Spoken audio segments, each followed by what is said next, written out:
Hey guys, today we're taking a really deep dive into the Base ecosystem, all the claimable airdrops at the moment, all the airdrops that we can potentially still qualify for, as well as an overview of the DeFi opportunities on Base, considering that there are some insane things going on right now, considering all the meme coin mania is slowly transitioning from Solana into Base.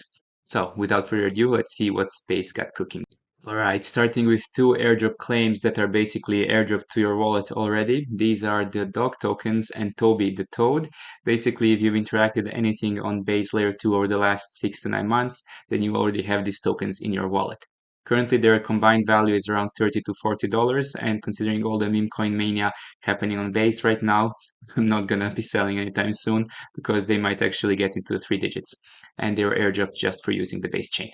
Now, regarding the base token itself, there has been so much speculation. And of course, first we've had this chief legal officer saying that we're not that there could be some point in the future where they could launch a token. It's not something that they've ruled out entirely.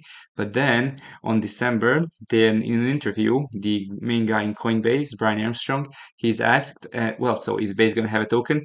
Nah, we're not gonna have a token. Like we cannot risk it. No, there will never be a Base token. And then there he comes with these Coinbase earnings in February, and then there's this part where it says the NFT is soul-bound, not for resale or trading, just something to keep for yourself for reasons you can probably imagine. I don't know, like there's so much speculation regarding whether Base will actually ever have a token of their own. Currently, with the SEC pressure and all the stuff going on in the States, and considering that Coinbase is a publicly traded company, they already have their quote unquote token in Coinbase stock. There is also a huge chance that all the stuff we're doing on Base will never be worth anything, like wasted time and transactions. However, there are certain projects where you knew that a token was coming. For example, in Arbitrum, CEO posted after the Optimism airdrop, the guy said, appetizer is served always before the main dish. That was the moment that everybody knew that Arbitrum was going to have a token. Then you have layer zero, which has legit confirmed in a Twitter post, guys, we are undoubtedly saying that there will be a layer zero token. The ZkSync guy has been talking for a couple of weeks now about decentralization. Now that we've grown so much, now we can decentralize. So, guys, these are the obvious ones. These are the ones that are farmed by millions and millions of wallets. So, what I'm trying to say with Base is, while it's a little more speculative and the chances of an airdrop ever happening are slimmer, but if it happens, it should be much better. With that said, let's see how to get to Base, what to do on Base, what are the best dexes and protocols. Now that we understand the thesis behind Base, let's see how to get our funds over there. As it comes to these Ethereum layer 2s, it is always recommended to use the official bridge at least once. So you would go to bridge.base.org. Unfortunately, it is from Ethereum mainnet, so you will be able to use Ethereum gas, but make sure to do it during the weekend or when Gwei is around 20 or less. Once you've used the official bridge, you can also send your extra funds using other bridges such as Jumper or Bungee or Orbiter. There's really great support regarding Base itself. Regarding the dexes over on Base, my personal favorites currently are Aperture Finance, which have an airdrop campaign going on right now because they're going to airdrop their APTR token for people who use their DEX on multiple different chains. They are available on many ETH Layer 2s, and you can simply get points by getting some social tasks done and by swapping or LPing. The other one is, of course, Odos. Odos is one of the best DEXs actually out there in general because they have amazing coverage through all different chains, and you can always select multiple inputs and get multiple outputs as well. It's the best DEX aggregator out there. Regarding the other transactions you can do on Base, you also have recently integrated Hyperlane's token bridge, which means that you can potentially qualify on Merkle both for Hyperlane airdrop and actually send actual tokens, not just random NFTs or random worthless tokens.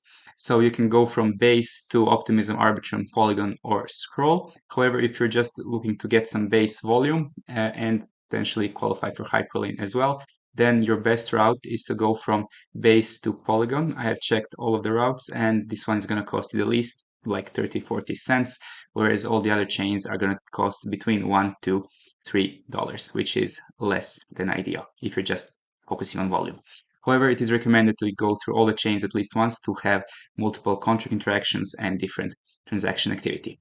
Other two are the famous brick mint. This one is basically Legos on chain, and you have many different chains that you can do this on. But of course, if you're going to Base, then you have to cover the fee for the mint, which is about 50 cents, and the Base layer 2 fees have actually been a lot higher over the last couple of weeks, but it's still not going to cost too much.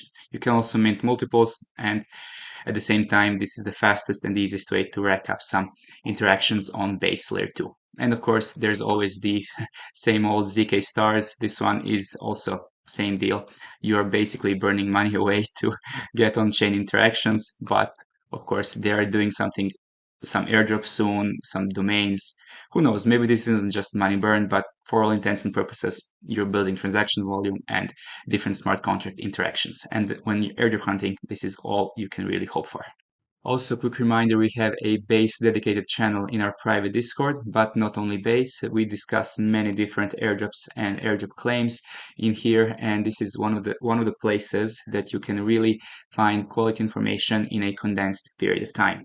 And as we know, time is money. There are many other communities, quality communities out there, but make sure to be around people who are already doing stuff in this space and have experience and results behind them. Now, regarding the DeFi opportunities on Base, I always like to check the top protocols and then cross-reference this with the tokenless projects on Base. Unfortunately, the situation currently is that the best projects, such as Aerodrome or ExtraFinance or Overnight Finance, they all already have a token, so we cannot really get the best two-in-ones. However, if you want to take a look at some others, for example, Friendtech was one of the most hyped up SocialFi projects of 2023.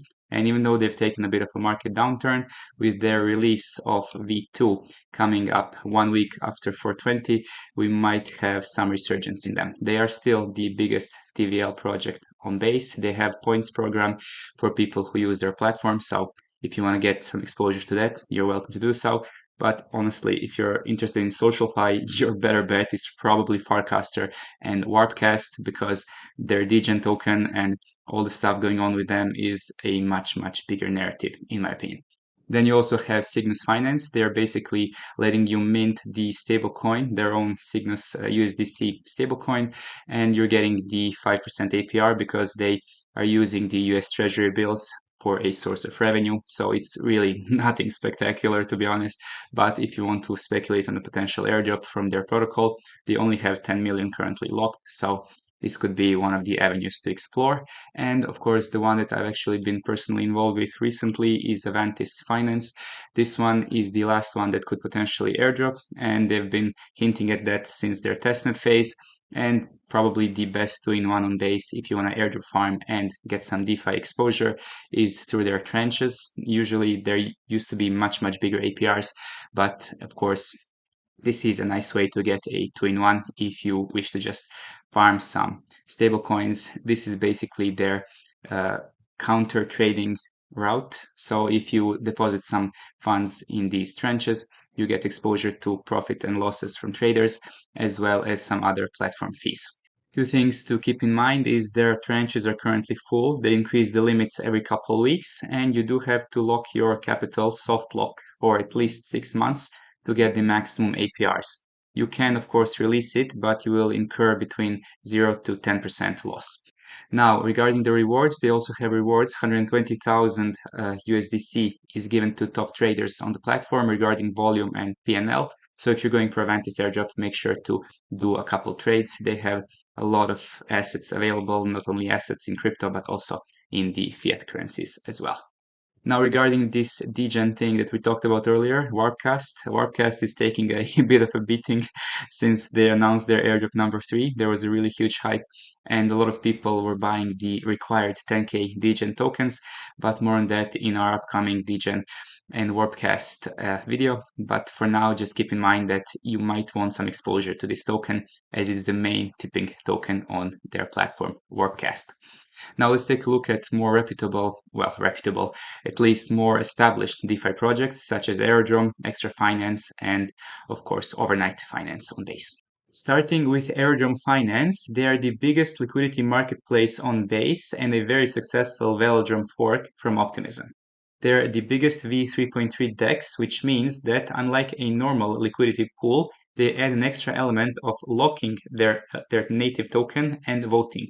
So how this works, if I'm a project, like for example, Overnight Finance, and I want deep liquidity for my project, so my users get a smooth user experience and less slippage, then you would simply use something called bribes to direct liquidity emissions of Aero token to this specific pool.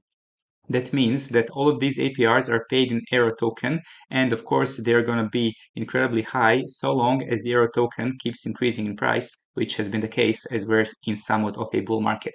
So how this works in practice, you have high APRs on the LPs, so this attracts depositors, but they're only attracted because Overnight Finance, for example, bribes the voters who have locked the Aero token.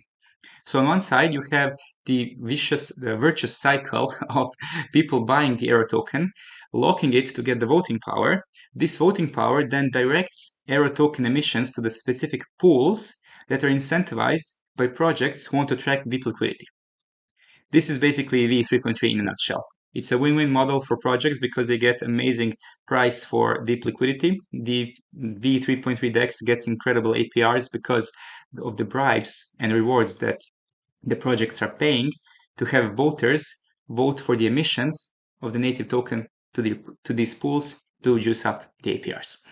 Now, how you can do this? You can play this in a simple way that you can either choose a volatile pair, such as Overnight Finance USD Plus, and this is the one we'll be using today. However, if you want to actually have exposure to some stable coins or some more safe asset classes, you can always go deep down the rabbit hole and find some stable pairs. And the best way you can use this is by volume and fees. APRs are fine, but sometimes they don't really speak the whole picture because this one has a 4,000 TVL, which is nothing. So you want to utilize fees and volume as your criteria for choosing the LPs you're going to go to. So first things first, you would need to deposit into this pool. So you go here for the here's the one, 70% on the stable pair. This is pretty nice, pretty good. Okay, we're going to go in this one. We would deposit our assets that we would ideally prepare. You can also use the swap feature on top left. And you have the LP. Once you have your LP, you can take it a step further and you can deposit it into some of the auto compounders on Overnight Finance. And you can use Dyson or Beefy. They're both utilize similar strategies. So on Dyson, you're basically getting the Aero token rewards and they're automatically being sold to buy more of your position of Overnight Finance and USD Plus. And this is, of course, offering insane APYs, but keep in mind that this is unsustainable. And as soon as there's more liquidity in this pool, of course, this will be much, much lower. Another strategy you can use is on the Beefy Finance Vault. This one is using very, very similar strategy. The rewards from Aero token are being used to basically buy more of the liquidity pair tokens. So yeah, this is a nice looping strategy, but of course it carries risks, and the safest way to do it is to just hold your LP in the Aerodrome pool. And lastly, we have Extra Finance, which is the most risky strategy of them all because it involves leveraged yield farming, which means that you can basically open a long or short position against your LP. In practice, this would mean that you would find the LP you want to pair up. So let's just really quickly skip all these meme coins and go to our trusty Overnight Finance USD Plus pair. And here you can see APYs of absurd numbers, but let's take a look at APRs primarily with 3x leverage. Of course, you need to be aware of the risks because by opening, for example, a 3x long on this LP, if the price of Overnight Finance falls under $54, then your position is liquidated because of the looping strategies that is used here. You cannot even open a short position on Overnight Finance right now because the market has been really, really kind to it recently. The token has been up only for the last couple of days and weeks. So if you want to do this, then make sure to manage your liquidation and your leverage accordingly. And you can see that the lower the leverage, of course, the lower liquidation point. You can simply add your tokens here, both pairs or single pairs, and make sure to check up on this multiple times a week and to make sure that everything is in ranges. And you can also have a very nice visual representation of your position over here. If you want a little more safer approach, you can simply lend on their platform for a very, very respectable 3-digit APRs on, for example, stablecoins such as USD Plus, and perhaps this is a more safe and approachable strategy. They also have a data showing you all how it's been performing over the last couple weeks. Very, very useful. And lastly, you can also get extra leverage as if the extra finance hasn't been risky enough. You can stake their native token, extra finance token, and get 7x the leverage position on the farming opportunity. And if you just want to have some base exposure without having to risk with these crazy strategies on Extra Finance or Aerodrome, you can simply deploy your capital on Stargate Finance, potentially qualify for Layer 0 as well, and generate about 10% APY on your stablecoins. And that's a wrap for all the topics regarding the base updates for today. If you find the content valuable, consider liking and subscribing. We are waiting for you in our Discord if you want up-to-date information and the alpha in real time. Of course, there's also an airdrop tracking application that helps you keep organized. Till next time, have an amazing day.